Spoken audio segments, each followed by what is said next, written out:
بسم اللہ والصلاۃ والسلام علی رسول اللہ۔ السلام علیکم، کیسے ہیں آپ لوگ؟ امید ہے کہ آپ سب خیر و عافیت سے ہوں گے۔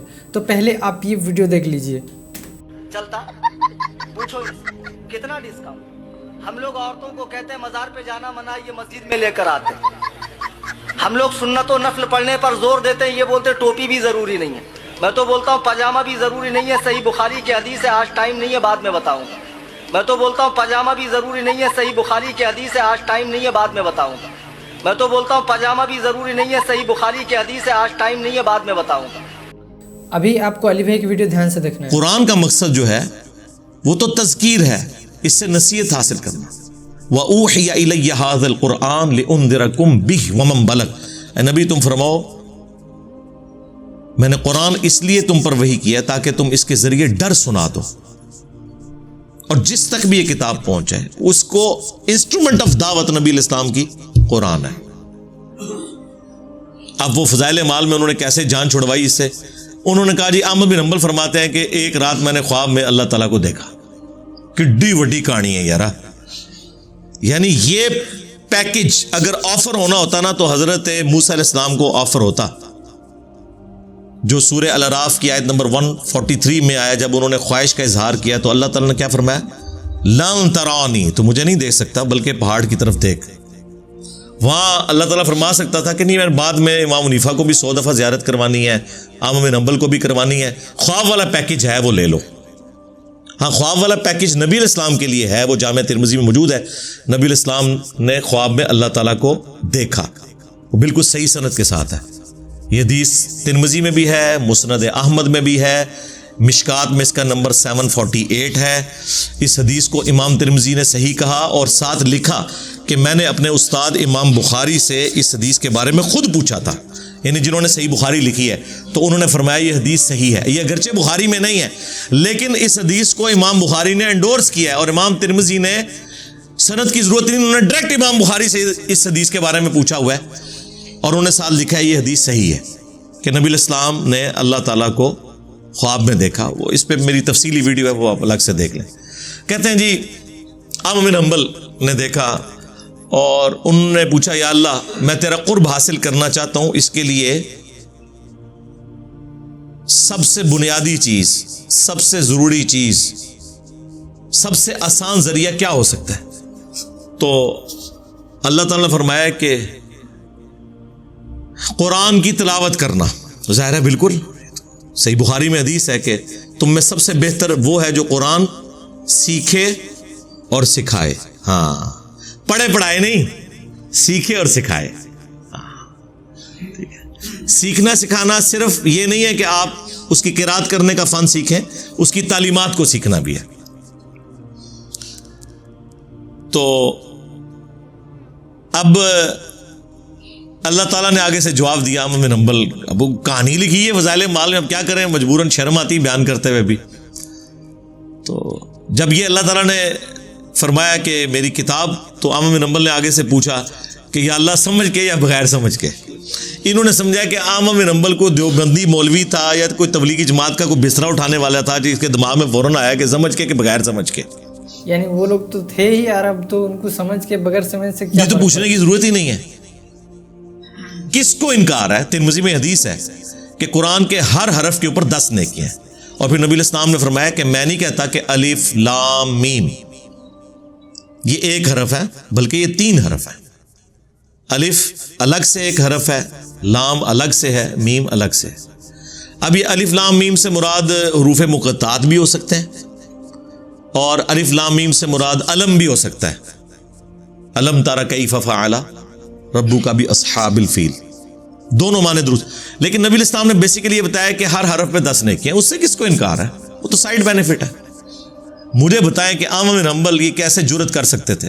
اور پھر آگے سے اللہ تعالیٰ پہ جھوٹ باندھا کہ اللہ تعالیٰ نے فرمایا کہ خواہ سمجھ کے پڑھو خواہ بغیر سمجھ کے۔ نعوذ باللہ، یعنی اللہ تعالیٰ قرآن میں امت کو کوئی اور بات بتا رہا ہے اور احمد بن حنبل کو خواب میں آ کے کوئی اور بات بتا دی ہے۔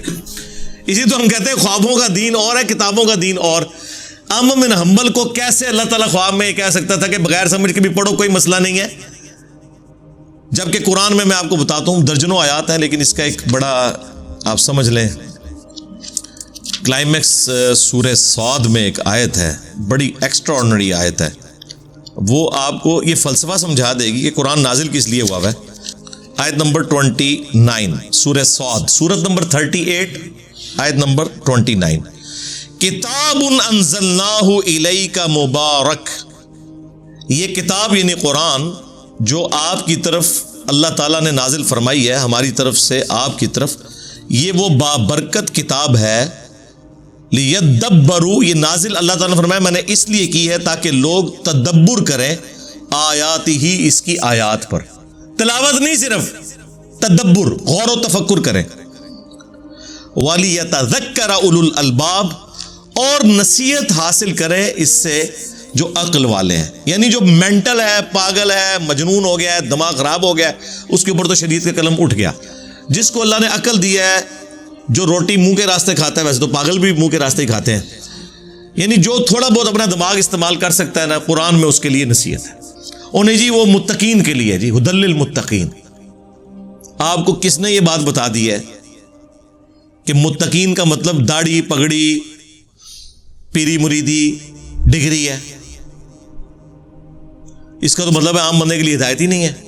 اور پھر قرآن کی اس آیت کا کیا کریں گے؟ ہدی للناس وبینات من الہدی والفرقان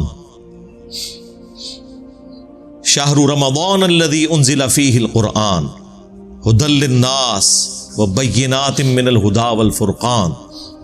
رمضان کا مہینہ وہ ہے جس میں قرآن نازل ہوا جو پوری انسانیت کے لیے ہدایت ہے.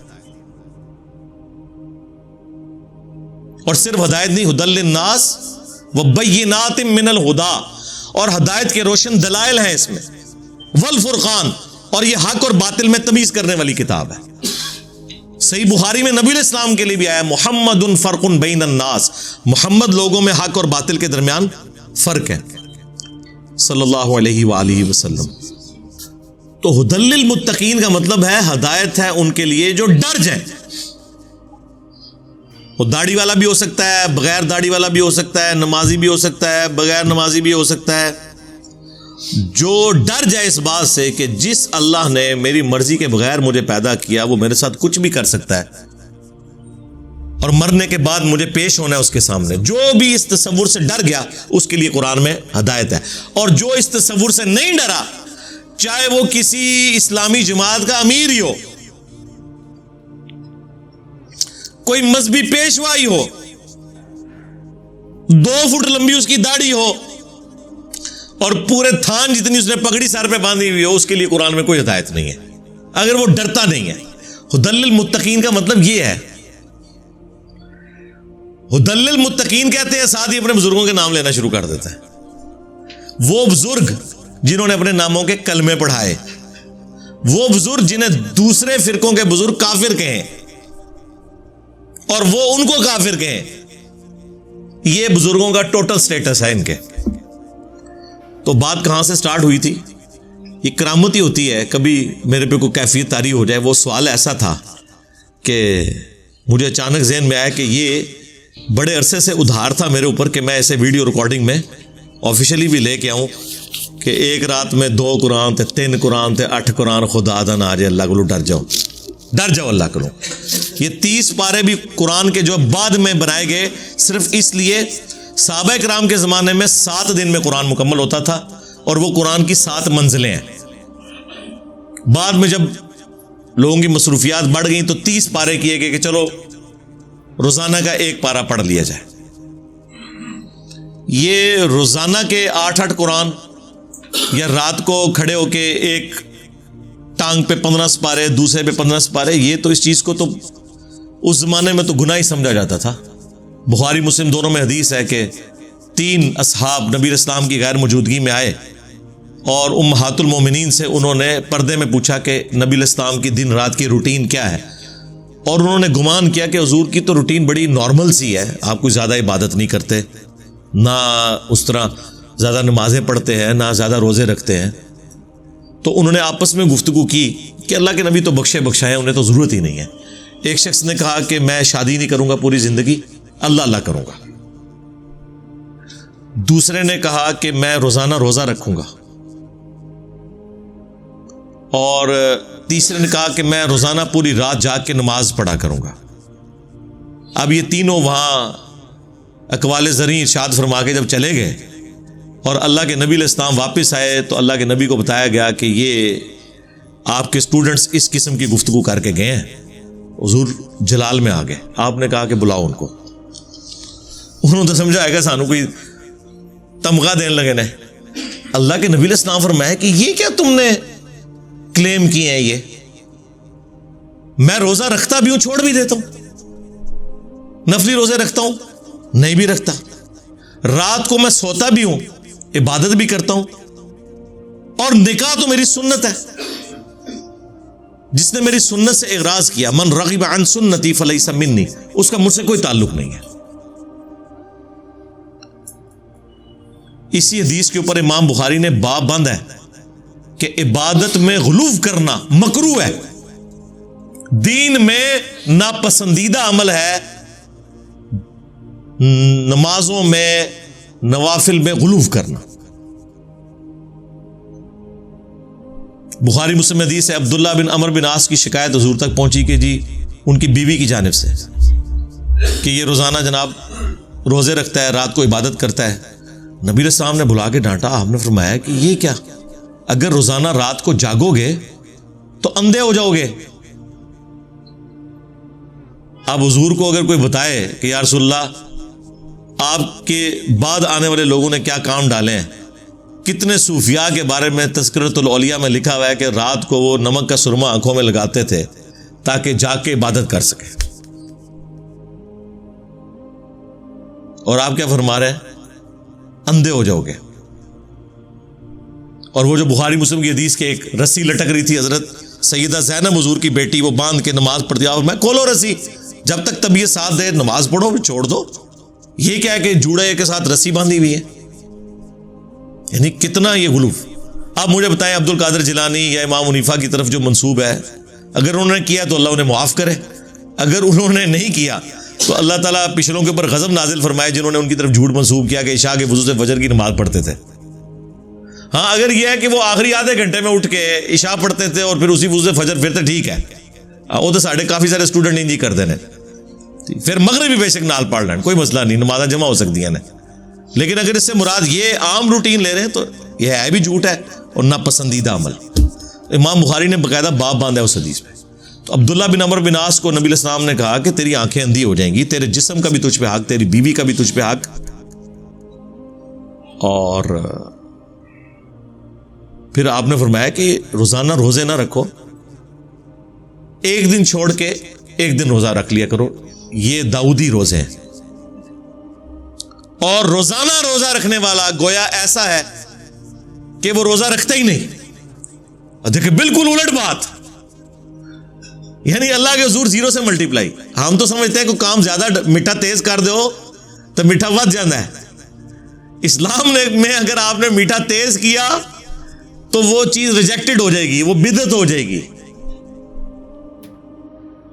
تو میرے بھائی امید ہے کہ آپ کو یہ ویڈیو پسند آئی ہوگی اور بات سمجھ میں آئی ہوگی. اب بات کر لیتے ہیں پہلے والے ویڈیو میں، جہاں پہ ایک مولانا صاحب جو ہے وہ مطلب ایک صحیح چیز کو کرٹیسائز کرتے ہوئے کہتے ہیں کہ کچھ لوگ ہیں جو کہتے ہیں کہ بغیر ٹوپی کے نماز ہو جاتی ہے، اور کہ یہ لوگ یہ کہتے ہیں کہ ہم لوگوں کو، مطلب وہ مولانا کا کہنا تھا کہ ہم لوگوں کو ترغیب دلاتے ہیں سنت اور نفل کے جیسی عبادت کا ترغیب دلاتے ہیں، اور یہ لوگ کہتے ہیں بغیر ٹوپی کے نماز ہو جائے گی.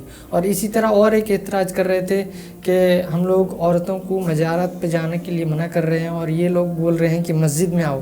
حالانکہ یہ سارا جو ہے یہ کتابوں میں لکھا ہوا ہے، یہ کوئی گھڑی ہوئی بات نہیں ہے کہ اس پر اعتراض کیا جائے. اور اعتراض کرتے کرتے یہ بولتے ہیں کہ بغیر پیجامہ کی بھی نماز ہو جائے گی، نعوذ باللہ کہتے ہیں کہ بخاری میں لکھا ہوا ہے، نعوذ باللہ. تو میرے بھائی وہ اس طریقے کا کہاں سے لوگ آ جاتے ہیں، اس طریقے کا ممبر پہ بیٹھ کے جھوٹ بولتے ہیں اور من گھڑت بات بتاتے ہیں.